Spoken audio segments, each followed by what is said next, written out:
വർഗത്തെക്കുറിച്ചുള്ള മാർക്സിൻ്റെ വീക്ഷണം എന്തൊക്കെയാണെന്ന് നമുക്ക് പഠിക്കേണ്ടതുണ്ട്. കാൾ മാർക്സിൻ്റെ വീക്ഷണത്തിൽ വർഗം രൂപം കൊള്ളുന്നത് അവർ ജീവിക്കുന്ന സമൂഹത്തിൻ്റെ ഉൽപ്പാദന വ്യവസ്ഥയും ഉൽപ്പാദന ബന്ധത്തെയും അടിസ്ഥാനത്തിലാണ്. ഇപ്പോൾ ഒരു സമൂഹത്തിൻ്റെ ഉൽപ്പാദന വ്യവസ്ഥ, ഉൽപ്പാദന ബന്ധത്തെ അടിസ്ഥാനമാക്കിയാണ് വർഗം രൂപം കൊള്ളുന്നത്. ഇപ്പോൾ മുതലാളിത്ത സമൂഹങ്ങളിൽ രണ്ട് തരം വർഗങ്ങളാണ് ഉണ്ടായിരിക്കുക. ഒന്ന് ഉൽപ്പാദന ഉപാധികളുടെ ഉടമസ്ഥതയുള്ള ഉടമവർഗവും, രണ്ട് ഉൽപ്പാദന ഉപാധികൾ യാതൊരു ഉടമസ്ഥതയുമില്ലാത്ത തൊഴിലാളി വർഗവും, ഹാവ്സ് ആൻഡ് ഹാവ് നോട്ട്സ്. ഈ രണ്ട് തരം വർഗങ്ങൾ കൊണ്ട് മുതലാളിത്ത സമൂഹങ്ങൾ നിർമ്മിക്കപ്പെട്ടിരിക്കുന്നത് എന്നാണ് മാർക്സ് അഭിപ്രായപ്പെടുന്നത്. ഉടമവർഗത്തെ മാർക്സ് ബർഗോയിസ് അഥവാ മധ്യവർഗമെന്നും തൊഴിലാളി വർഗത്തെ പ്രോളിറ്റേറിയറ്റ്സ് എന്നും വിളിക്കുന്നു. ഇതുകൂടാതെ മറ്റ് സംഘങ്ങളും ഇവർക്കിടയിൽ നിലനിൽക്കുന്നുണ്ട്. ക്ലാർക്കുമാർ, മധ്യവർത്തികൾ, വിവിധ തൊഴിൽ ഗ്രൂപ്പുകൾ, സേവന പ്രവർത്തനങ്ങളിൽ ഏർപ്പെടുന്ന ജനത ഒക്കെ. ഇപ്പോൾ സമൂഹത്തിൽ അടിസ്ഥാനപരമായ മാറ്റം കൊണ്ടുവരാൻ വേണ്ടി നടത്തുന്ന പ്രവർത്തനങ്ങളിൽ ഇവരൊരു രാഷ്ട്രീയ സംഘമായി പ്രവർത്തിക്കുമെന്നാണ് മാർക്സ് അഭിപ്രായപ്പെടുന്നത്. മധ്യവർഗത്തിൻ്റെ സാമൂഹിക മാറ്റത്തെക്കുറിച്ചുള്ള സ്വതന്ത്രമായ വീക്ഷണം, അവർക്ക് ഒരു സാമൂഹിക മാറ്റത്തെക്കുറിച്ചുള്ള ഒരു സ്വതന്ത്രമായ വീക്ഷണം മധ്യവർഗത്തിനില്ല. അതിന് നല്ലൊരു രാഷ്ട്രീയ പ്രത്യയശാസ്ത്രം ആവശ്യമാണ്. ഇപ്പോൾ മുതലാളിത്ത വർഗത്തെക്കുറിച്ചും തൊഴിലാളി വർഗത്തെക്കുറിച്ചും കൂടാതെ മാർക്സ് ഭൂവുടമ വർഗ ബന്ധത്തെക്കുറിച്ച് കൂടി ചർച്ച ചെയ്യുന്നുണ്ട്. ഭൂവുടമ വർഗം ഏറെക്കുറെ ഫ്യൂഡലിസത്തിൻ്റെ ഭാഗമായി ഉയർന്നു വന്നവരാണ്. അവർ ഏക്കർ കണക്കിന് ഭൂമി സ്വന്തമായിട്ട് ഉള്ളവരാണ്. മാർക്സ് കരുതുന്നത് മനുഷ്യർ അവരുടെ സാമ്പത്തിക താല്പര്യങ്ങൾ പരസ്പരം പങ്കുവയ്ക്കുന്നുവെങ്കിൽ അവർക്ക് അവരുടെ അവസ്ഥയും വിധിയും കാണാൻ കഴിയുമെന്നാണ്. സമാന അവസ്ഥയിലുള്ളവർ ഒരുമിച്ച് ചേർന്ന് ഐക്യം ശക്തിപ്പെടുത്തും. ഈ ഐക്യം ഒരു ഏകീകൃതമായ രാഷ്ട്രീയ പ്രവർത്തനങ്ങൾക്ക് ആവശ്യമാണെന്നും അദ്ദേഹം സൂചിപ്പിച്ചു. അതുപോലെ തന്നെ ഉടമവർഗവും ഇതുപോലെ തന്നെ സംഘടിതരാകും. ഇതിൻ്റെ ഫലം വർഗസമരമായിരിക്കും. ആ വർഗസമരത്തിൽ ആത്യന്തികമായ വിജയം തൊഴിലാളി വർഗത്തിനായിരിക്കും. അങ്ങനെ തൊഴിലാളികളുടെ വിപ്ലവം വിജയിക്കുന്നതോടുകൂടി വിപ്ലവാനന്തരം ഒരു തൊഴിലാളി വർഗ സർവാധിപത്യം സ്ഥാപിക്കപ്പെടും. ആ ഗവൺമെൻറ്റിൻ്റെ കീഴിൽ ഒരു വർഗരഹിത സമൂഹം സൃഷ്ടിക്കും. ഇപ്പോൾ വ്യവസ്ഥാപിതമായ സാമൂഹിക അസമത്വത്തെക്കുറിച്ചും അതിനോടനുബന്ധമായിട്ടുള്ള പ്രതിഭാസങ്ങളെയും വിശകലനം ചെയ്യാനായിട്ട് മാർക്സ് ധാരാളം സിദ്ധാന്തങ്ങൾ രൂപീകരിച്ചിട്ടുണ്ട്. മാർക്സിസ്റ്റ് സിദ്ധാന്തങ്ങൾ പ്രാഥമികമായും വിശദീകരിക്കുന്നത് മനുഷ്യൻ്റെ സംഘർഷങ്ങളെക്കുറിച്ചാണ്. മനുഷ്യ സമൂഹത്തിലുണ്ടാകുന്ന വർഗ സംഘർഷങ്ങളുടെ പഠനത്തിനാണ് അദ്ദേഹം കൂടുതൽ പ്രാധാന്യം നൽകിയത്. അപ്പോൾ ഈ വർഗ സംഘർഷങ്ങൾ എങ്ങനെയാണ് സാമൂഹിക മാറ്റത്തിലേക്ക് നയിക്കുന്നത് എന്നതിനെക്കുറിച്ചാണ് പഠിക്കുന്നതിലാണ് അദ്ദേഹം കൂടുതൽ ശ്രദ്ധ കേന്ദ്രീകരിച്ചത്. അത്തരം കാര്യങ്ങളെക്കുറിച്ചുള്ള പഠനങ്ങളിൽ അദ്ദേഹം കൂടുതൽ ഊന്നൽ നൽകി. അപ്പോൾ സാമൂഹിക അസമത്വങ്ങൾ നിറഞ്ഞ സമ്പദ് വ്യവസ്ഥയും മാനുഷിക അനീതിയിലും ആണ് അദ്ദേഹം കൂടുതൽ വിശകലനം ചെയ്തത്. ഒരു സമൂഹത്തിലെ സാമൂഹിക സ്ഥാപനങ്ങൾ രൂപപ്പെടുന്നത് അവരുടെ സാമൂഹിക ആവശ്യങ്ങൾ പൂർത്തീകരിക്കാനായിട്ടാണ്. അതിനുവേണ്ടിയാണ് മനുഷ്യൻ അതിൽ പങ്കാളികളാകുന്നത്. മനുഷ്യ ജീവിതത്തിൻ്റെ ഒരു പ്രതിഫലനമാണ് അധ്വാനം. എന്നാൽ അധ്വാനിക്കുന്ന ജനവിഭാഗത്തിൻ്റെ ബന്ധങ്ങൾ, അതിൻ്റെ സ്വഭാവം എന്നിവയിൽ വലിയ മാറ്റങ്ങൾ വന്നു. അതുകൊണ്ട് അധ്വാനത്തിലൂടെ തൊഴിലാളികൾ സ്വയം മാറണം എന്ന അഭിപ്രായമാണ് മാർക്സ് വെച്ച് പുലർത്തുന്നത്. മാർക്സ് പറയുന്നത് ഒരു തരത്തിലുള്ള സമൂഹത്തിലെ മറ്റൊരു സമൂഹത്തിൽ നിന്നും വേർതിരിക്കുന്നത് അതിൻ്റെ ഉൽപ്പാദന രീതിയാണ് എന്നാണ്. അപ്പോൾ ഒരു സമൂഹത്തെ മറ്റൊരു സമൂഹത്തിൽ നിന്നും വേർതിരിക്കുന്നത് അതിൻ്റെ ഉൽപ്പാദന രീതി, ഉൽപ്പാദന ബന്ധങ്ങളാണ്. അപ്പോൾ ഉൽപ്പാദനത്തിനായി ഉപയോഗിക്കുന്ന സാങ്കേതികവിദ്യ, തൊഴിൽ വിഭജനം, അതിൻ്റെ സ്വഭാവം എന്നിവയും അതിനെ സ്വാധീനിക്കുന്നുണ്ട്.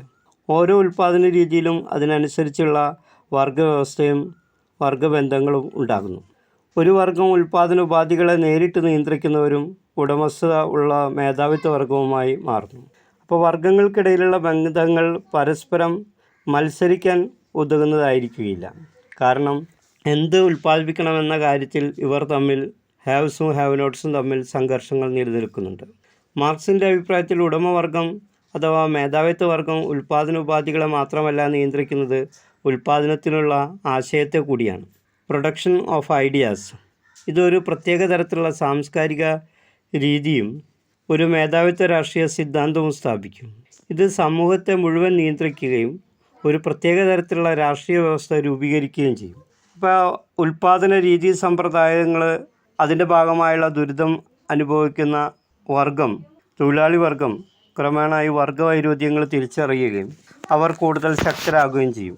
ഇത് പുതിയ രാഷ്ട്രീയ സിദ്ധാന്തങ്ങളുടെയും ഭരണകൂടത്തിനെതിരായ പ്രക്ഷോഭങ്ങളുടെയും രൂപീകരണത്തിന് വഴിയൊരുക്കും. അപ്പോൾ അത്തരം കാര്യങ്ങളെ വിശകലനം ചെയ്യുന്നതിന് വേണ്ടി മാർക്സ് ഉപയോഗിക്കുന്നത് വർഗ സിദ്ധാന്തമാണ്.